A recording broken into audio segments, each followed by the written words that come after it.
Esta es la sección más extensa del Tratado de Chanakya, porque para este autor existen 6 principios y 6 métodos de política exterior. El primero de ellos es que el rey desarrollará el Estado. ¿Qué significa esto? Desarrollar significa ocupar el territorio, poblarlo y, por supuesto, iniciar las actividades económicas de agricultura, ganadería, construcción de caminos e infraestructura que sirva para integrar las distintas zonas y poblaciones que conforman el reino. El segundo principio es que el enemigo será destruido. Esto no significa necesariamente la desaparición o el asesinato del enemigo. Para Chanakya, siempre el uso de la fuerza es el último recurso, no el primero.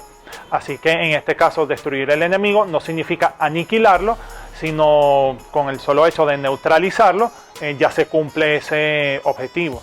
El tercero es que aquellos que ayudan al rey o al gobernante son aliados. Por supuesto que en la política, de manera primaria, se tiene que hay amigos y que hay enemigos, pero hoy en día sabemos que de manera más matizada hay quienes pueden representar un peligro potencial, un beneficio potencial, puede ser un aliado o enemigo potencial. Pero aquel que coopera, pues por supuesto, va a ser un amigo o un aliado del gobernante. El cuarto principio es que el rey siempre adoptará un camino prudente. Para Vishnugupta, la prudencia es un principio de política fundamental. No siempre el gobernante tiene que mostrar explícitamente sus intenciones y sus objetivos. Por ello, la prudencia siempre es el mejor camino. Y dentro de la prudencia, el uso de la fuerza no siempre va a ser el curso de acción correcta para lograr el objetivo que se propone. El quinto principio es que siempre se prefiere la paz a la guerra. Hay múltiples maneras de llegar a la paz mediante el ofrecimiento de la amistad, mediante el apaciguar con regalos, que es el segundo principio de la política, o inclusive mediante la creación de discordia. Y el sexto principio de la política exterior es que el comportamiento del rey o del gobernante es que tiene que tener un comportamiento justo. ¿Qué significa tener un comportamiento justo? Implica respetar las tradiciones, la lengua, la cultura y la forma de ser de las poblaciones que están bajo su dominio. Porque bien que sea el territorio que haya heredado o que controla en un momento determinado, si no trata justamente a su población, va a llegar un momento en que la población se le va a ir en contra. Y esto, en la visión de Kautilya, en el sentido de mantener la estabilidad del Estado, va a ser siempre un problema grave si no se trata justamente de la población.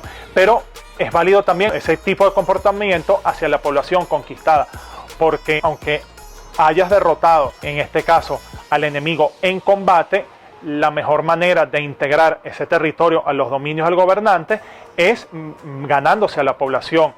Y si no respetas sus tradiciones, su religión, su cultura y su forma de ser, te la vas a ganar de enemiga. Ahora vamos con los 6 métodos de política exterior. El primero de ellos es el Sandhi o hacer la paz.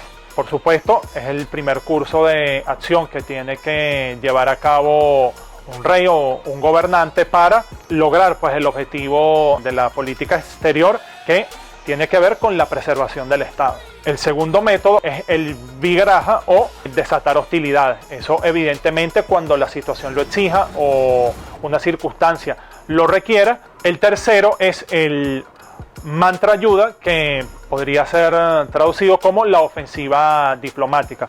Esto, una de las etapas del Vigraha o de las hostilidades, pero esto no es un curso de acción que se toma de manera repentina. Ello requiere de una preparación, y la ofensiva diplomática prepara el ambiente previo a desatar las hostilidades. El cuarto método de política exterior es el asana o el estar tranquilo.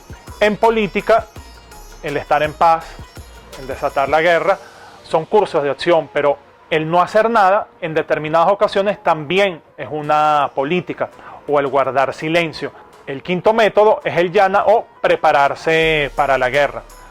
Por supuesto, antes de iniciar una guerra no es algo que se improvisa, sino que requiere de una preparación previa. Y no solamente se trata de la constitución del ejército, de entrenar a los soldados o a los oficiales militares, cualquiera sea la función que lleven a cabo dentro del campo de batalla, sino que también requiere una preparación logística de suministro de tropas y de que el tesoro sea capaz de soportar los costos de llevar a cabo esa acción. También tenemos el Samsaraya, que implica el buscar protección. Hay determinadas circunstancias en las que no siempre el gobernante logra con sus propios medios, con sus propias fuerzas, lograr el mantenerse vivo, mantenerse del poder. En determinadas circunstancias requiere la protección de otro gobernante, dependiendo de qué tipo de rey sea o de cuánta fuerza cuente por sí mismo. Así que este también es un método que en determinadas circunstancias puede salvar al rey. El sexto, que sería el Daividava, que es en este caso hacer la paz con alguien mientras se ataca a otro, o lo que Chanakya señala como una política dual. También, dependiendo de las circunstancias que enfrente el gobernante, tendrá que desatar hostilidades con un enemigo y hacer la paz con otro, porque cuando tienes mayor cantidad de frentes abiertos, pues eso dispersas tus fuerzas y podría contribuir a que lo pierdas todo. Además de los principios y los métodos de política exterior, para Chanakya existen distintos tipos de reyes, que son los que él denomina como el rey fuerte, el rey medio, el rey débil y el rey neutral. El rey fuerte, que es para Chanakya la categoría más importante, es el que denomina como conquistador, es decir, es aquel que está en capacidad de expandir, en este caso al Estado, tanto territorial como poblacionalmente, y por lo tanto los recursos con los que cuenta. Pero no siempre un rey va a ser el conquistador o va a ser el fuerte. Pueden haber otros reyes que también tengan una fuerza equivalente, ¿verdad? Pueden haber otros pues que sea lo que él denomina medio, dependiendo de los recursos con los que cuentas o con cuánto poder equivalente en comparación con otro tenga. Si es más débil, evidentemente es de fuerza inferior, o si es neutral, es decir, el rey neutral es aquel que no tiene interés o intereses directos con un rey determinado y con sus enemigos. Sin embargo, aquel rey neutral, siempre podremos entrecomillar, porque la neutralidad absoluta en política no existe. Así que ese rey neutral quizás no tenga intereses directos en la política de un gobernante o de un monarca en específico. Entonces tenemos de fuerza superior, de fuerza equivalente, de fuerza inferior y dependiendo de si es o no considerado como neutral. Por otra parte, Chanakya también nos habla o nos señala, en este caso, lo que él denomina como el círculo de estados o el mandala de estados, pues que es círculo en sánscrito.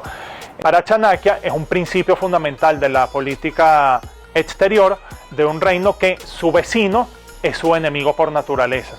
Por lo tanto, el vecino siempre es considerado como enemigo, así no declare o no lo declare abiertamente.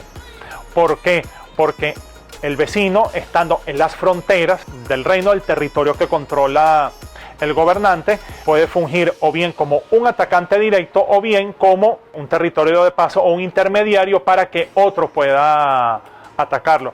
Por lo tanto, la actitud que tiene que tener el gobernante con respecto a sus vecinos es fundamentalmente de cautela y de considerarlo siempre como su enemigo. Así como el vecino es enemigo natural del Estado, el que es vecino de su vecino, y valga la redundancia, es amigo del rey.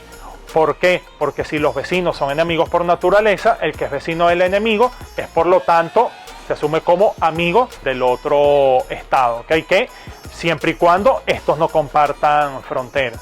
Y también existe lo que Chanakya denomina como el enemigo de la retaguardia. Esto siempre representa un peligro porque puede aliarse, en este caso, con algún enemigo del gobernante con el fin de perjudicar o quizá de conquistar pues, el territorio del monarca y, por supuesto, destronarlo del poder. Siendo la expansión uno de los objetivos fundamentales de la política exterior de cualquier estado, para Chanakya es sumamente importante pues, la manera en la que el rey o el gobernante se relaciona con sus amigos, con sus enemigos, con sus aliados e inclusive aquellos que considera como neutros. Así que la aplicación de los distintos métodos y principios de política exterior, así como de los 4 principios de la política india, Chanakya nos presenta una serie de situaciones en las cuales recomienda cuál es el mejor curso de acción. Y las situaciones que plantea convencen al lector que las que señala Vishnugupta serían las más adecuadas, aunque en un momento determinado se pueda diferir con lo que señala el autor. Y en lo atinente a los tratados pueden ser iguales o desiguales, es decir, que exigen que cada parte cumpla de dicho tratado, sean o no con condiciones o haya o no rehenes involucrados. Y por último, si ese tratado implica una ganancia presente o una ganancia futura. Estos son elementos muy importantes de ser tomados en consideración por el gobernante, porque en ocasiones puede convenir más a los intereses del gobernante o del Estado que haya una ganancia en este momento sacrificando una futura, o puede presentarse otros casos en que la ganancia futura es más importante que la ganancia del presente, que es lo que se busca con un tratado. Así que la circunstancia, cuando es más conveniente una u otra, depende de las circunstancias que estén implicadas en ello. Y por último, el comportamiento del gobernante con respecto a la población conquistada. El respetar la cultura, la lengua, las tradiciones, la forma de ser, los oficios que ejerce la población que está bajo autoridad del gobernante, y más aún si es de una conquista militar reciente, es fundamental porque es lo que va a permitir la consolidación precisamente de la conquista, y que los conquistados, en este caso, se sientan atraídos hacia el nuevo gobernante que está controlando en adelante las decisiones más importantes sobre la vida pública.